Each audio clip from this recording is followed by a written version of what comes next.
मित्रांनो नमस्कार. मी डॉक्टर शैलेंद्र देवळाणकर. मित्रांनो, काल केंद्रीय वित्तमंत्री निर्मला सीतारामन यांनी संसदेमध्ये सिंदूर अर्थसंकल्प सादर केला. काल 1 फेब्रुवारी होता. मी त्याचा उल्लेखच सिंदूर अर्थसंकल्प असा करेन.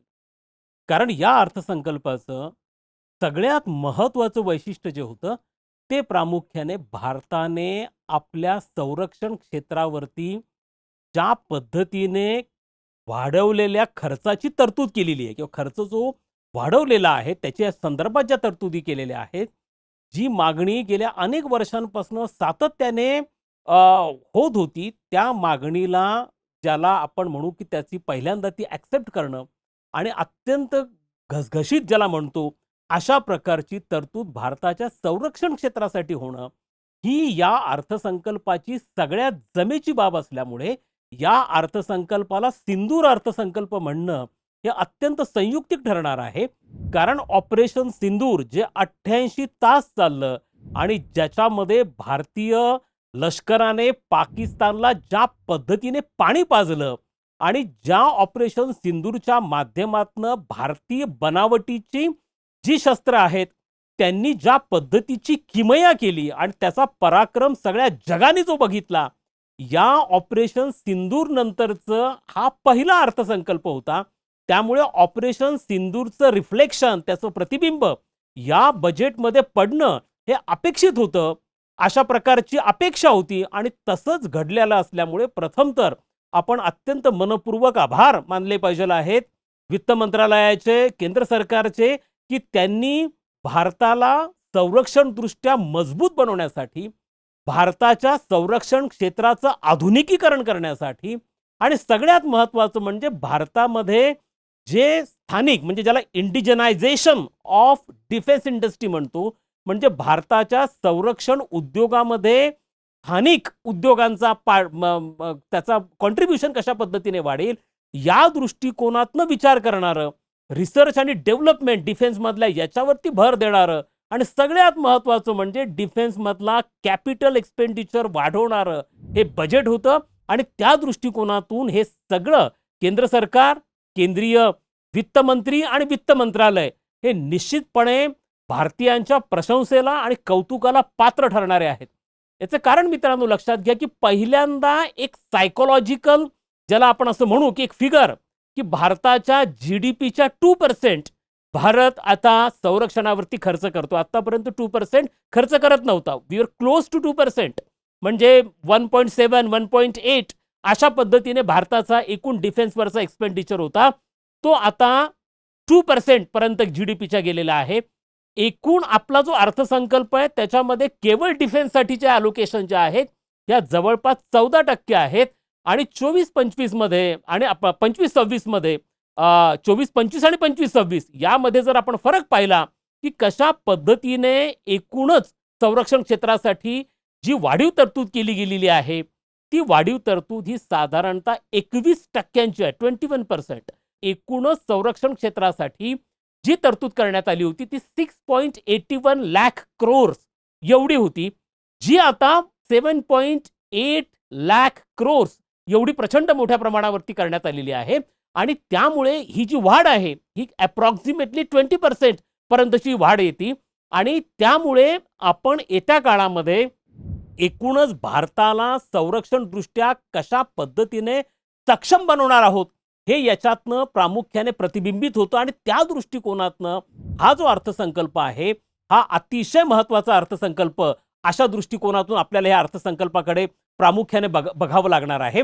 मित्रांनो, या अर्थसंकल्पामधलं आणखीन एक अत्यंत महत्त्वाचं वैशिष्ट्य डिफेन्सच्या क्षेत्राशी निगडीत जे आहे, ते प्रामुख्याने कॅपिटल एक्सपेंडिचर जो असतो, म्हणजे प्रामुख्याने जो संरक्षण क्षेत्रासाठी आपल्याला जे हार्डवेअर लागतात, म्हणजेच आपल्या एअरफोर्ससाठी अत्यंत अत्याधुनिक फायटर प्लेन्स लागतात, आपल्या नेव्हीसाठी अत्याधुनिक सबमरीन्स आपल्याला लागतात, त्याचप्रमाणे आपल्या ग्राउंड फोर्सेससाठी आपल्याला अत्याधुनिक टँक्स लागतात, यांची खरेदी आणि त्याचप्रमाणे रिसर्च आणि डेव्हलपमेंटवरती या अर्थसंकल्पामध्ये, या बजेटमध्ये 72,000 कोटी रुपयांची तरतूद करण्यात आलेली आहे. याच्यावरनं नेक्स्ट जनरेशन वॉरफेअर जे आहेत ते भारताला टॅकल करताना रिसर्च आणि डेव्हलपमेंटवरती किती मोठ्या प्रमाणावरती खर्च करावा लागणार आहे, भर द्यावा लागणार आहे, हे याच्यातनं अधोरेखित होतं. मित्रांनो, लक्षात ठेवा, ऑपरेशन सिंदूर आणि विशेष म्हणजे अमेरिकेमध्ये डोनाल्ड ट्रम्प अमेरिकेचे राष्ट्राध्यक्ष झाल्यानंतर ज्या पद्धतीचे जागतिक राजकारणाची समीकरणं आपण झपाट्याने एका वर्षामध्ये बदलताना पाहिलेली आहेत, त्याचं प्रतिबिंब या बजेटमध्ये आपल्याला पडलेलं दिसतं. ऑपरेशन सिंदूरमध्ये प्रामुख्याने आपल्याला हे दिसून आलं की भविष्यामध्ये देखील पाकिस्तान पुरस्कृत दहशतवादाचा सामना करण्यासाठी ऑपरेशन सिंदूर ही कंटिन्युअस प्रोसेस आहे. आता भारताने या संदर्भामधली आपली जो प्रतिसाद आहे पाकिस्तानच्या बाबतीमध्ये रिस्पॉन्स असणार आहे, हा प्रामुख्याने ऑपरेशन सिंदूर सारखाच असणार आहे. याचाच अर्थ असा होतो की ऑपरेशन सिंदूर ही कंटिन्युअस प्रोसेस आहे. हे प्रथम तर लक्षात घेणं गरजेचं आहे. हा वन टाइम अफेअर किंवा वन टाइम ऍक्टिव्हिटी ही नव्हती. तो ऑपरेशन सिंदूर ही कंटिन्युअस प्रोसेस आहे. जोपर्यंत पाकिस्तान पुरस्कृत संघटना भारतामध्ये दहशतवादी हिंसाचार घडवून आणता आहेत, त्याचा प्रतिकार, त्याचा रिस्पॉन्स भारत ऑपरेशन सिंदूर सारख्या ऍक्टिव्हिटीच्या माध्यमातून, जी प्रामुख्याने प्रीएम्प्टिव्ह अटॅकच्या धोरणावरती आधारलेली होती, त्या माध्यमातून भविष्यात देत राहणार. त्यामुळे आपल्या भविष्यातल्या गरजा काय असणार आहेत, हा पहिला महत्त्वाचा मुद्दा. त्याचप्रमाणे चीनच्या बाबतीमध्ये जर आपण बघितलं तर हाय अल्टिट्यूड वरती वॉरफेअरच्या बाबतीमध्ये आपल्याला आणखीन काय काय सुधारणा कराव्या लागू शकतात त्या दृष्टिकोनातनं. आणि आता बांगलादेशमध्ये आपण पाहतो की बऱ्यापैकी अनरेस्ट आहे, राजकीय अस्थिरता आहेत. ह्या महिन्यामध्ये तिथं निवडणुका होणार आहेत, पण त्याच्यानंतर सुद्धा ज्या पद्धतीचं शासन तिथे येण्याची शक्यता आहे, त्यामुळे पुन्हा एकदा बांगलादेशमध्ये ज्या मूलतत्ववादी संघटना आहेत, धार्मिक मूलतत्ववादी संघटना आहेत, त्यांच्या ऍक्टिव्हिटीज वाढणं, पाकिस्तानचा बांगलादेशमधला रोल वाढणं आणि आपली जी ईस्टर्न सीमारेषा आहे, जी साधारणतः 4000 किलोमीटरची लांब सीमारेषा आहे, तिच्या रक्षणाचा आणखीन एक मुद्दा आहे.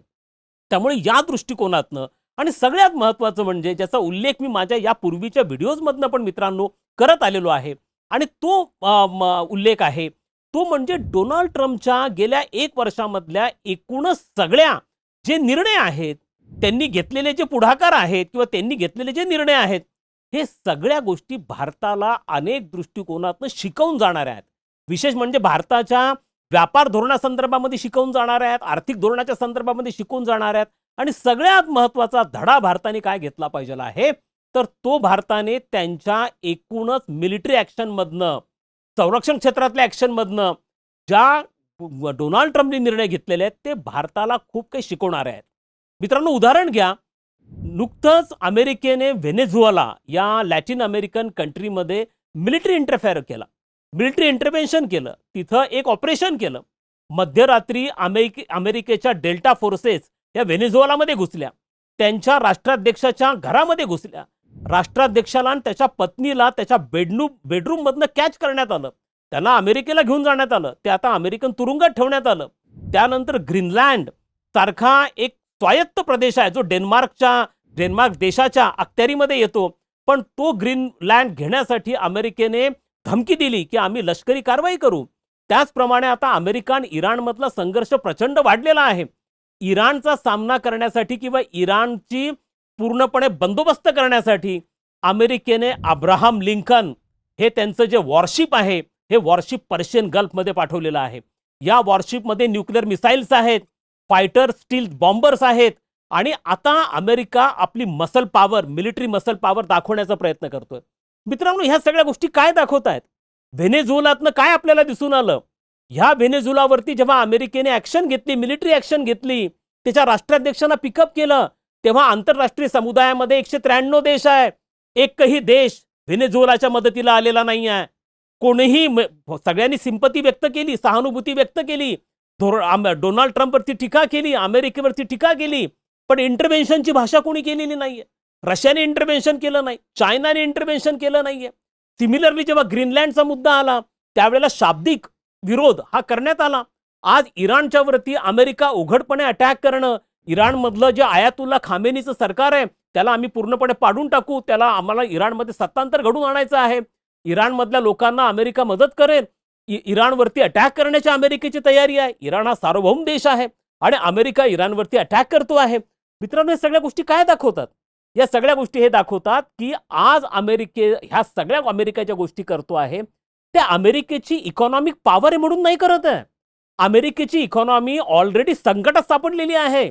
त्यांच्या जीडीपी पेक्षा, जीडीपीचा जेवढा आकार आहे त्याच्यापेक्षा जास्त त्यांच्यावरती कर्ज आहे. त्यांना $1 ट्रिलियन इंटरेस्ट अॅन्युअली भरावा लागतो आणि त्यासाठी त्यांनी टेरिफचं धोरण केलेलं आहे. कर्जाच्या विळख्यामध्ये अडकलेली अमेरिकेची अर्थव्यवस्था आहे. मग अमेरिका हे सगळं कशाच्या बलबुथ्यावरती करतोय? आपल्या मिलिटरी पॉवरच्या. त्यामुळे मिलिटरी पॉवर, तुमची प्रचंड ताकद, याच्या आधारावरती अमेरिका आपली इच्छा इतरांवरती लादण्याचा प्रयत्न करतोय.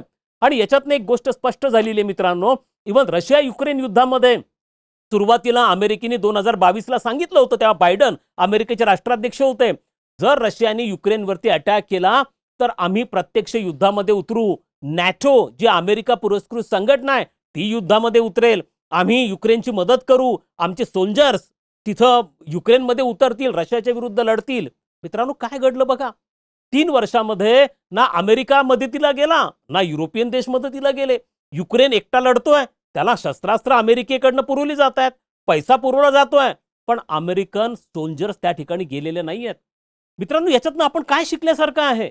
याच्यातनं आपल्याला हे शिकावं लागणार आहे की जर उद्या भारतावरती अशा प्रकारचं संकट आलं तर अमेरिका आमच्या मदतीला येणार नाहीये, युरोपियन देश आमच्या मदतीला येणार नाहीये. रशिया आमचा अत्यंत जवळचा मित्र आहे, पण तो फिजिकली किती इन्व्हॉल्व्ड होईल कोणत्याही वॉरफेअरमध्ये हे सांगणं प्रचंड अवघड आहे. त्यामुळे मित्रांनो, आपल्याला आपलं संरक्षण करावं लागणार आहे. आपल्या सार्वभौमत्वाचं, आपल्या अखंडत्वाचं रक्षण हे आपण स्वतः करावं लागणार आहे.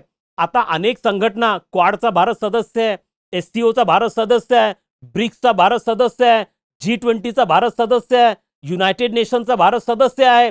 एवढ्या सगळ्या असताना ह्या सगळ्या संस्था, संघटना मित्रांनो आता आजच्या समकालीन जागतिक राजकारणामध्ये डिफंक्ट झालेल्या आहेत. त्या आपली भूमिका पार पाडत नाहीयेत.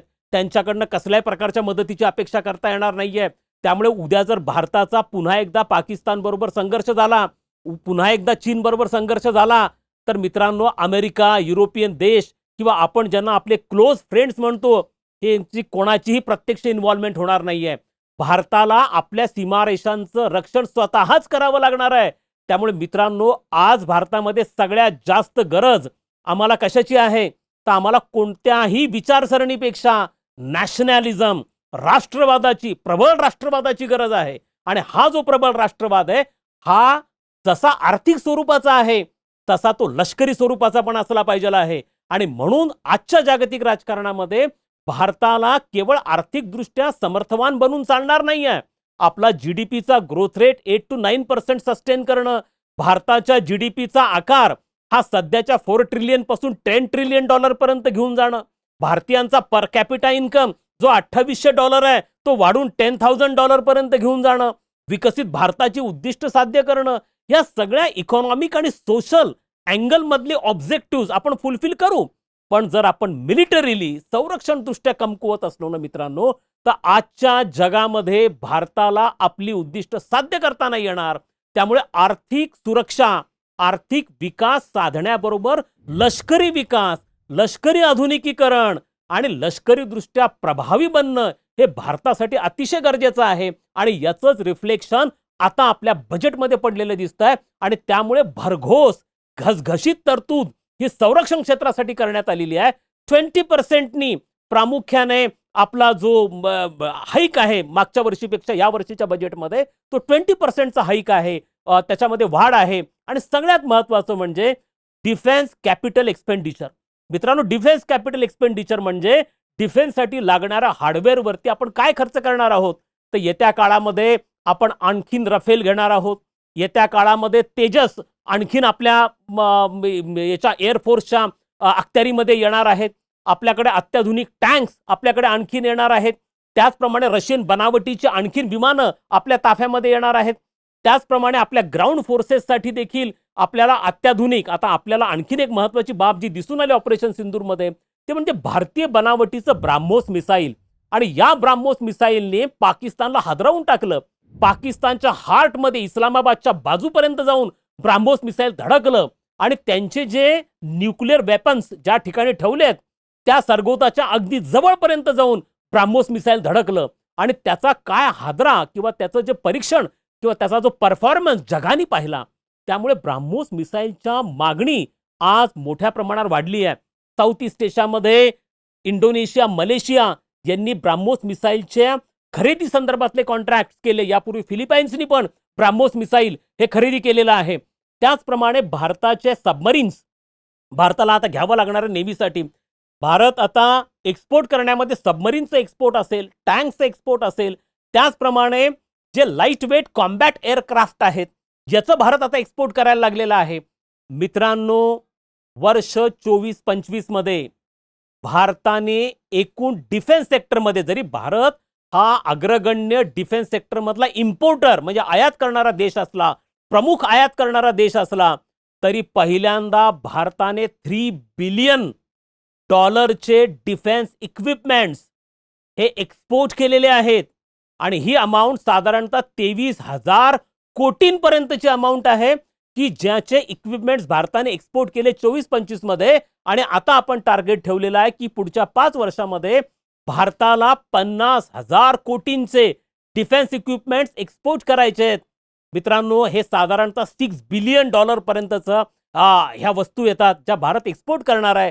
आणि सगळ्यात महत्त्वाची बाब तुम्ही लक्षात घ्या की जरी आता हे डिफेन्सचं ॲलोकेशन वाढवलेलं असलं तरी हे परदेशांना जाणार नाहीये, परदेशी कंपन्यांना जाणार नाहीये. तर भारत आपलं जे डिफेन्सचं हार्डवेअर सध्या विकत घेतो आहे यापैकी 70% सप्लायर हे भारतीय आहेत. आणि हा सगळ्यात जमेची बाब आहे, कळीचा मुद्दा आहे, हे लक्षात ठेवा. 10 वर्षांपूर्वी भारत साधारणतः आपले जे इक्विपमेंट्स घ्यायचा त्यांचे जे सप्लायर्स होते हे 70% परदेशातले होते. आता 70% जे आहे हे भारतीय आहेत, ज्याला इंडिजनायझेशन ऑफ डिफेन्स प्रोडक्शन असं आपण म्हणतो. भारतीय कंपन्या, खाजगी कंपन्या आता पुढे यायला लागलेल्या आहेत. आणि सगळ्यात महत्त्वाची बाब म्हणजे आता हा जो वाढीव ॲलोकेशन्स आहेत हा पैसा आपल्या डोमेस्टिक कंपन्यांना, भारतीय कंपन्यांना जाणार आहे. आणि म्हणूनच मित्रांनो, आपण म्हणजे याचं खरंच फार मोठं क्रेडिट हे मनोहर पर्रीकरांना जातं. मनोहर पर्रीकर ज्या वेळेला भारताचे संरक्षण मंत्री होते त्यावेळेला डिफेन्स प्रोक्युरमेंटमध्ये, संरक्षण साधन सामुग्री खरेदी करण्यामध्ये एक प्रणाली, एक मेथड आपण इंट्रोड्यूस केली आणि तीच मेथड आजपर्यंत चालू आहे. मित्रांनो, यापूर्वी आपण एखाद्या देशाकडनं जेव्हा फायटर प्लेन्स घ्यायचो, आपण ते 20 घ्यायचे असेल तर 20च्या 20 आपण त्या देशाकडनं घेत होतो. मात्र मनोहर पर्रीकर जेव्हा संरक्षण मंत्री होते त्यानंतर भारताने संरक्षण खरेदीच्या बाबतीमधली एक सिस्टम विकसित केली, एक व्यवस्था विकसित केली. त्यानुसार आता 30% जर आपण जेवढे वस्तू घेणार आहोत परदेशातनं त्याच्या 30% डायरेक्टली त्या देशामध्ये बनलेल्या असतील ज्या आपण इम्पोर्ट करणार. पुढच्या 30% जे आहेत त्या जॉईंट प्रोडक्शनमध्ये तयार होणार. आणि पुढच्या 30% जे आहे तो ते देश आपल्याला टेक्नॉलॉजी ट्रान्सफर करणार आणि आपल्या कंपन्या, आपला देश ते प्रॉडक्ट बनवणार. त्यामुळे आपण डायरेक्टली आता इम्पोर्ट करत नाही आहोत. यापूर्वी आपण या नंतर म्हणजे 2017-18 नंतर आपण ज्याही सगळ्या डिफेन्स सेक्टरमधल्या प्रोक्युरमेंटचे डील केलेले आहेत त्या प्रामुख्याने याच मेथडच्या अनुषंगाने आपण केलेल्या आहेत. त्यामुळे डिफेन्स सेक्टरमध्ये हा एक अतिशय महत्त्वपूर्ण आहे. भारताचा गुड्स आणि सर्व्हिसेस मधला एकूण एक्सपोर्ट जो आहे हा 24-25 मधला इज क्लोज टू $900 बिलियन. यापैकी डिफेन्स सेक्टरचा पार्ट हा $3 बिलियन आहे आणि जो पुढच्या काळामध्ये आपल्याला वाढवायचा आहे. आणि त्यासाठी भर द्यावा लागणार आहे तो प्रामुख्याने रिसर्च आणि डेव्हलपमेंटवरती. मित्रांनो, हा एक भाग अत्यंत महत्त्वपूर्ण आहे की भारत रिसर्च आणि डेव्हलपमेंटवरती, R&D वरती जो खर्च करतो तो तुलनात्मक दृष्ट्या इतर देशांच्या मानाने फार कमी आहे. भारत आपल्या GDPच्या 1% पण R&D वरती खर्च करत नाही. इतर देश 2 ते 3%, काही देश तर 4 ते 5% करतात. आणि सगळ्यात महत्त्वाची बाब आपल्याकडे अशी आहे की आपल्याकडे प्रायव्हेट सेक्टर पण R&D मध्ये फारसे इन्व्हॉल्व नाहीये. इतर देशांमध्ये प्रायव्हेट सेक्टरमधनं R&D मधल्या इन्व्हेस्टमेंट ह्या फार मोठ्या आहेत. Take the example of South Korea. South कोरियामध्ये प्रायव्हेट सेक्टरची इन्व्हॉल्वमेंट R&D मध्ये, रिसर्च अँड डेव्हलपमेंटमध्ये ऑलमोस्ट 60 to 70% आहे. पण हा प्रकार भारतामध्ये दिसत नाहीये. मात्र या वेळेला आपण संरक्षण क्षेत्राच्या R&D, रिसर्च अँड डेव्हलपमेंटसाठी आपण 72,000 कोटी रुपयांची तरतूद केलेली आहे. आणि याचा मोठा फायदा DRDO सारख्या संस्थेला होणार आहे. आणि आता आपल्याला तुम्ही बघा, वॉरफेअरचे टॅक्टिक्स आता बदलत गेल्यात. आता कन्व्हेन्शनल वॉरफेअर सारखं दोन्ही देशांचे सैन्य समोरासमोर येत नाही. इराणकडे अशाच प्रकारचे ड्रोनची फौज आहे. या ड्रोनची किंमत $150 ते $200 वरती नाही आहे. हे स्वस्तामध्ये होतात आणि शेकडोच्या संख्येने, हजारोंच्या संख्येने हे ड्रोन्सचे अटॅक केले जातात. आणि या ड्रोन्समध्ये कॅपॅसिटी आहे की अमेरिकेचे जे वॉरशिप्स आहेत त्यांना उद्ध्वस्त करणं, त्यांना बुडवणं, अमेरिकेचे मोठमोठे फायटर्स प्लेन पाडणं, याची कॅपॅसिटी पण या ड्रोन्समध्ये आहे. त्यामुळे येत्या काळामध्ये ड्रोन टेक्नॉलॉजी असेल, एआय इनबिल्ट काही आपल्याला इंट्रोड्यूस चेंजेस करायचे असतील, या सगळ्यांसाठी रिसर्च आणि डेव्हलपमेंटवरती खूप भर द्यावा लागेल. ड्रोन टेक्नॉलॉजी अत्यंत ॲडव्हान्स बनावी लागेल. आता आपण अमेरिकेकडनं अनमॅन्ड एरियल व्हेकल आपण घेतो आहोत. आता ते एरियल व्हेकल्समधनं न्यूक्लिअर वेपन्स कशा पद्धतीने ट्रान्सपोर्ट करता येऊ शकतात, ह्या दृष्टिकोनातून देखील ॲडव्हान्स टेक्नॉलॉजी ही वेस्टर्न कंट्रीजकडे आहे. त्या आपल्याला टेक्नॉलॉजी स्वतः विकसित करावी लागेल. अमेरिका आणि भारत यांच्यामधला तणाव चाललाय. रशिया किती जरी आपल्या जवळ असला तरी कोणीही या क्षेत्रामधली ड्युअल यूज सेन्सिटिव्ह टेक्नॉलॉजी भविष्यामध्ये भारताला कोणत्या मर्यादेपर्यंत देईल हे सांगता येत नाही. अमेरिकेने आपल्याबरोबर अनेक डिफेन्स डील केलेले आहेत, मात्र अमेरिका अजूनही ड्युअल यूज सेन्सिटिव्ह टेक्नॉलॉजी भारताला ट्रान्सफर करायला तयार नाहीये. ही अत्यंत जमेची आणि अत्यंत महत्वाची बाब आहे, आपल्या सगळ्यांना लक्षात घेणं गरजेचं आहे. त्यामुळे भारताला ही टेक्नॉलॉजी स्वतः विकसित करावी लागणार आहे. ती आपल्याकडे जरूर क्षमता आहे. DRDOच्या माध्यमातून आपला त्या संदर्भातला रिसर्च हा मोठ्या प्रमाणावर चालू आहे आणि भविष्यामध्ये त्या संदर्भामध्ये आणखीन बळकटी प्राप्त करण्यासाठी रिसर्च आणि डेव्हलपमेंटवरती 72,000 कोटी आपण खर्च करतो आहोत. मित्रांनो, ऑपरेशन सिंदूरमध्ये आपण पाकिस्तानची दाणादाण उडून दिली. आपल्या क्षेपणास्त्रांनी त्यांची दाणादाण उडून दिली. सगळ्यात महत्त्वाचं म्हणजे S-400 ही अँटी बॅलिस्टिक मिसाईल सिस्टम जी आपण रशियाकडनं घेतलेली आहे, तिचा अप्रतिम परफॉर्मन्स हा आपल्याला ऑपरेशन सिंदूरमध्ये दिसून आला. अजून आपल्याला अशा 4 S-400 missile anti ballistic missile पाहिजे आहेत, सिस्टम पाहिजे आहेत.